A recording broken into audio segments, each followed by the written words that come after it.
नमस्ते बच्चों।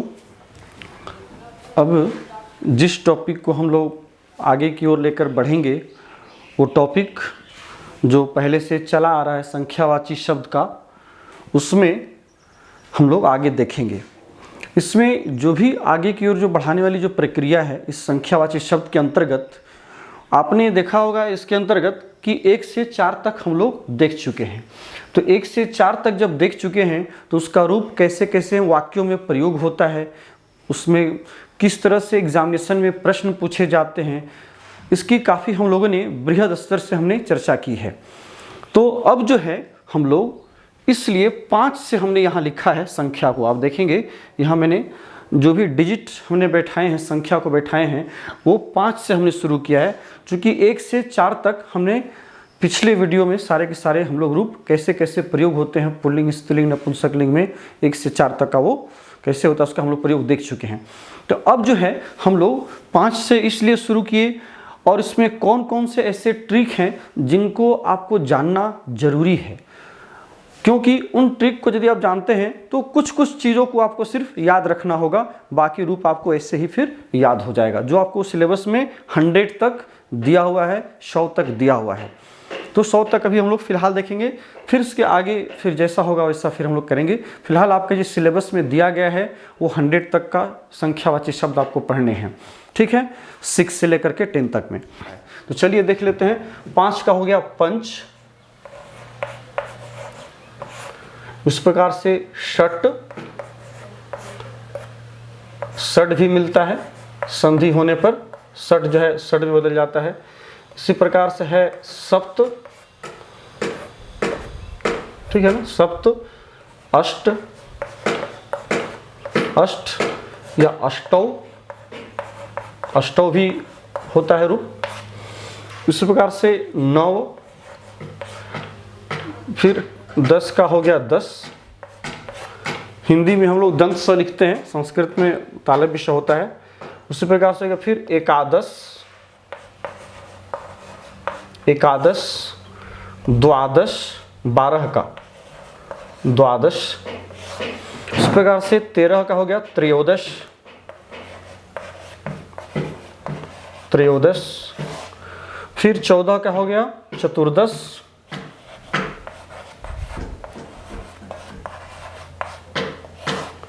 चतुर्दश। फिर है पंचदश, षोडश, 16 का होता है षोडश। 17 का सप्तदश, 18 का अष्टादश, अष्टादश। कई बार बच्चे अष्टदश लिख देते हैं, लेकिन यहाँ पर ट में आकार हो जाता है तो अष्टादश 18। यहाँ पर हो जाएगा 9 10। यहाँ पर दो रूप बनते हैं, मैं दोनों यहाँ लिख दे रहा हूँ, 9 10 अथवा 49। एकोनविंशति भी होता है अथवा 49 भी होता है, एकोन भी लिख देते हैं, एकोनविंशति,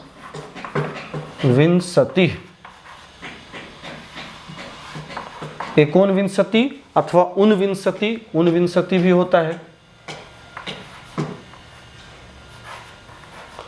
49। तो 49 अथवा एकोनविंशति, और 20 का हो गया विंशति,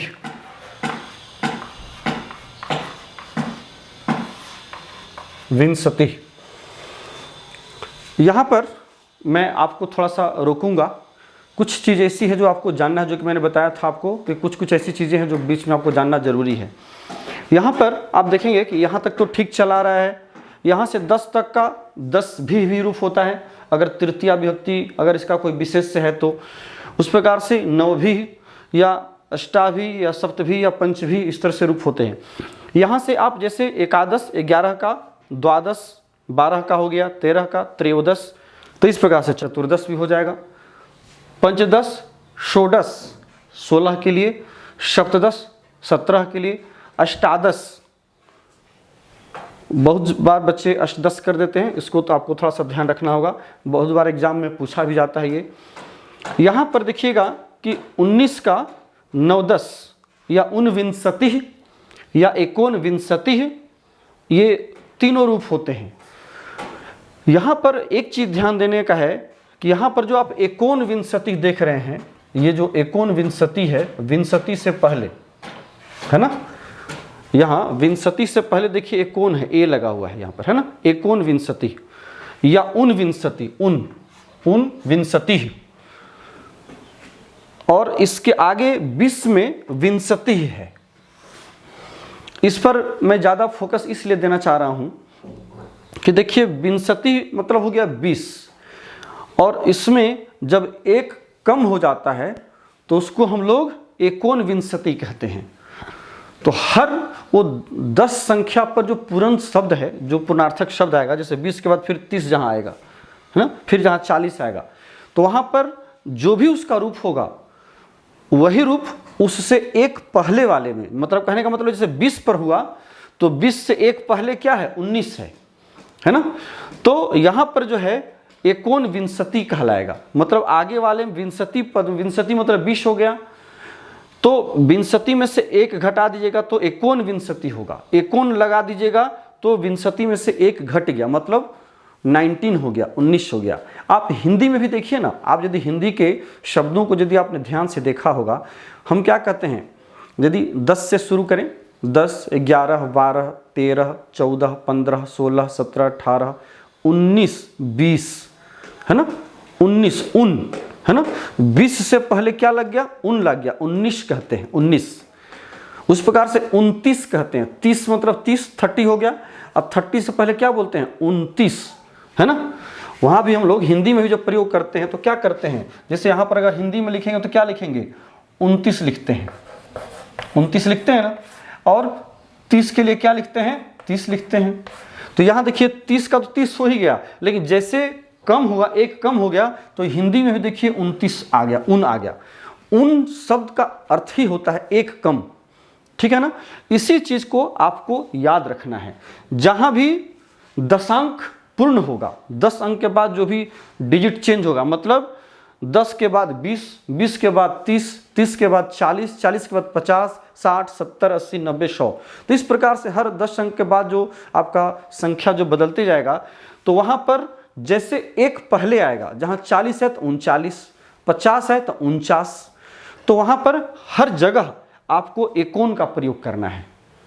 जहां पर भी पूर्ण संख्या होगा, जैसे 20 है तो एकोन विंशति, विंशति जो आपका 20 का हुआ उसी से पहले वाला में आपको एकोन लगा देना है, इसको लेते हुए, मतलब एकोन विंशति। इसी प्रकार से अब देखिए फिर तो 21, 22, 23 फिर वो बदलते चला जाएगा। फिर आपका जो एक का जो संख्यावाची शब्द आपने याद किया था, 1, द्वि, त्रि, चतुर, पंच, षट, वो तो आपको पता है ही, मैंने इसलिए नहीं लिखा था, फिर भी यहाँ मैं लिख दे रहा हूँ, 1, द्वि, त्रि, चतुर, ये 1 से 4 तक का संख्यावाची होता है ना, जो कि पहले आप पढ़ चुके हैं, इसलिए मैंने इसकी चर्चा हमने यहाँ नहीं की है। तो अब यहाँ से क्या होगा, फिर एक विंशति है, विंशति तो है ही, उसमें एक विंशति। आप यदि इंग्लिश के संख्या को देखें, जो इंग्लिश में आप याद करते हैं 20, इसके बाद क्या बोलते हैं, 21 बोलते हैं ना, 21। यहाँ देखिए वही चीज़ है, यहाँ हो गया विंशति, लेकिन यहाँ पर क्या होता है, थोड़ा सा अंतर है, जस्ट ये पलट जाता है। अगर देखें तो यहाँ पर क्या होता है, 21 कहते हैं, और यहाँ क्या है, 120 है, मतलब एक विंशति, है ना। एक पहले आता है, इसके बाद जो पहले वाली जो संख्या आगे वाली वो बाद में चली जाती है। जैसे विंशति मतलब 20 हो गया तो एक विंशति, एक विंशति, तो विंशति मतलब 20 हो गया। और उससे पहले अब जो भी संख्या आपको लिखनी है वो पहले आएगी, जबकि इंग्लिश में क्या होता है, 21, पहले 20 आएगा, मतलब विंशति मतलब 20 हो गया, 20, और 21 कहते हैं, जबकि संस्कृत में क्या था, 1 पहले आ जाता है, एक पहले आ जाता है, और जो 20 है वो बाद में चला जाता है, मतलब जस्ट इंग्लिश का जस्ट उलट जाता है, ठीक है। उस प्रकार से एक विंशति, द्वाविंशति अथवा द्विविंशति भी होता है, द्वाविंशति, ठीक है। इस प्रकार से त्रिविंशति,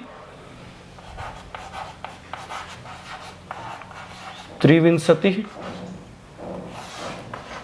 त्रयोविंशति भी होता है, त्रयो यो में औकार, त्रयोविंशति भी होगा यहाँ यदि आप देखें तो त्रयोविंशति,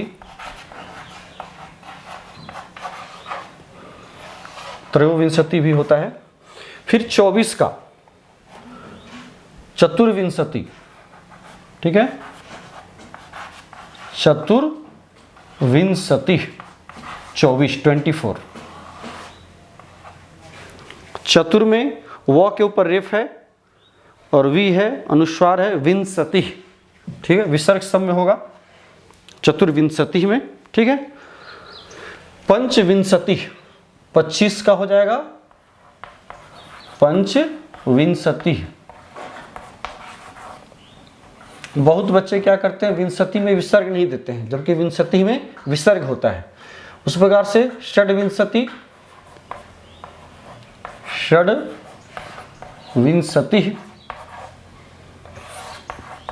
सप्तविंशति,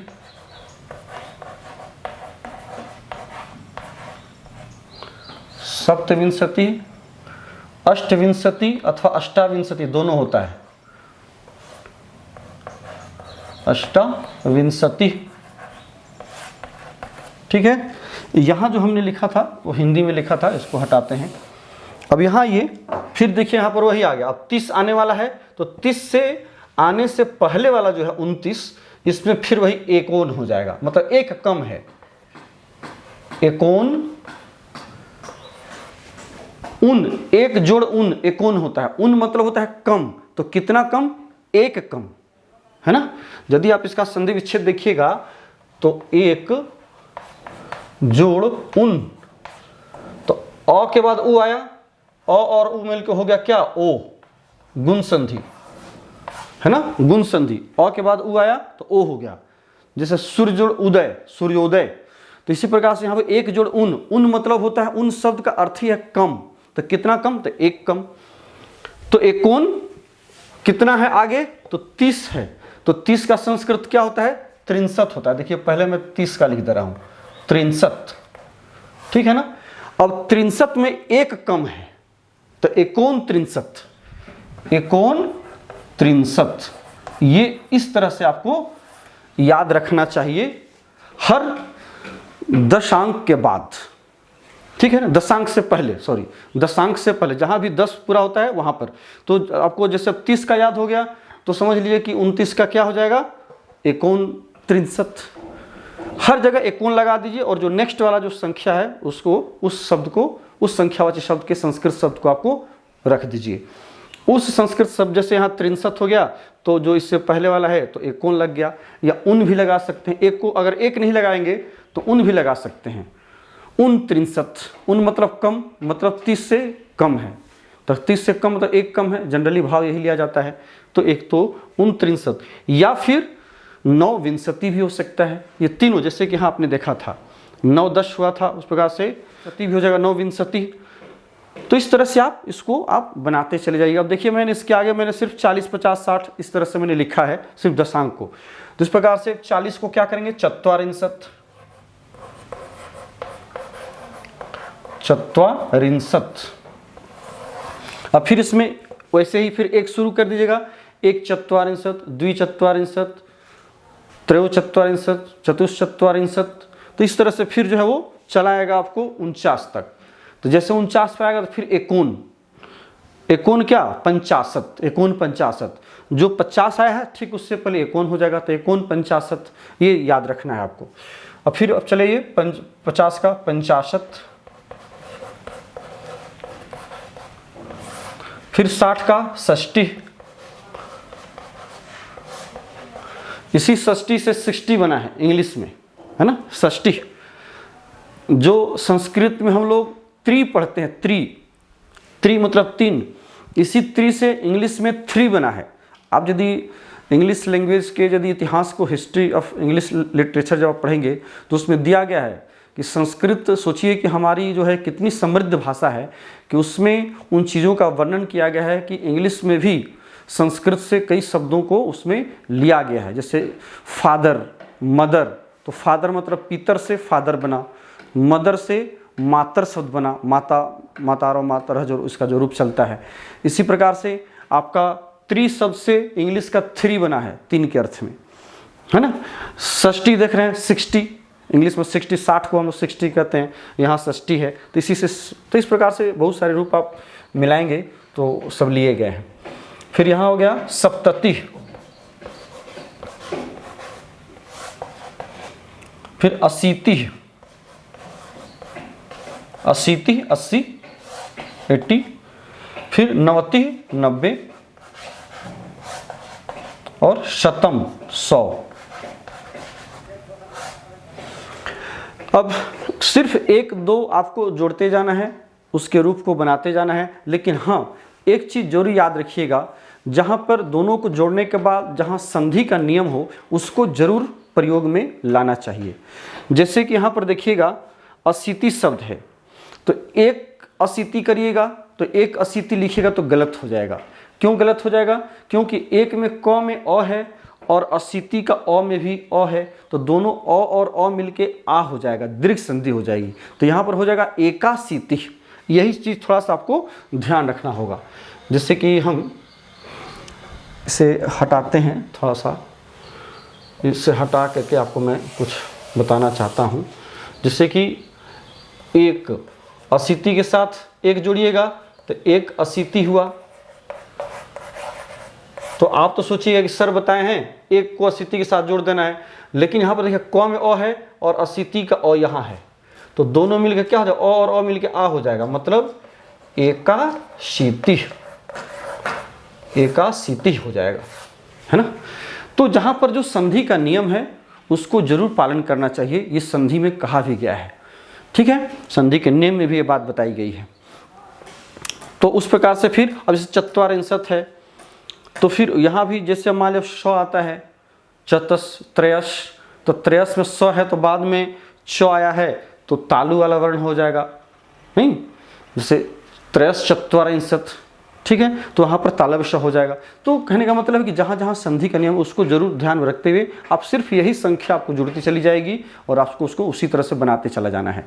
जहाँ पर भी वो दशांक आपको मिलेगा उससे पहले वाले शब्द में आपको एकोन जोड़ देना है। यही ट्रिक है जिसको कि आपको जानना है और एकदम आसानी से आप 100 तक की संख्या को आप याद कर सकते हैं, कहीं कोई उसमें डाउट नहीं होगी। फिर भी यदि कोई डाउट होता है तो एक बार आप पुस्तक का आप आश्रय जरूर ले लें, एक बार पुस्तक को देख लें कि आप जो पढ़ रहे हैं वो चीज़ें उसमें मैच कर रही हैं कि नहीं कर रही हैं। क्योंकि हो सकता है कि संधि के नियमों के अनुसार कहीं कहीं आपको याद करके लिखने में गलतियां हो सकती हैं, तो इसलिए उस डाउट को क्लियर करने के लिए ज़रूरी है कि एक बार पुस्तक का भी आप सहारा ले लें, उसका हेल्प ले लें, ठीक है। तो इस तरह से हम 1 से लेकर के 100 तक की संख्यावाची शब्दों को हमने विभिन्न रूपों में देखा। अब हम प्रयास हमारा ये होगा कि किस तरह से इसे हम लोग अब वाक्यों के माध्यम से जो पूछा जाता है प्रश्न, विशेषकर परीक्षाओं में, तो वो किस तरह से पूछा जाता है इस पर हम लोग एक बार अभ्यास भी देखेंगे। इसके बाद वाला जो नेक्स्ट वीडियो होगा केवल जितने सारे बोर्ड में प्रश्न आए हैं संख्यावाची शब्द से संबंधित उसको हम लेकर के आपके साथ उपस्थित होंगे। चलिए तब तक के लिए हमें आज्ञा दीजिए। बहुत बहुत धन्यवाद। Thank you.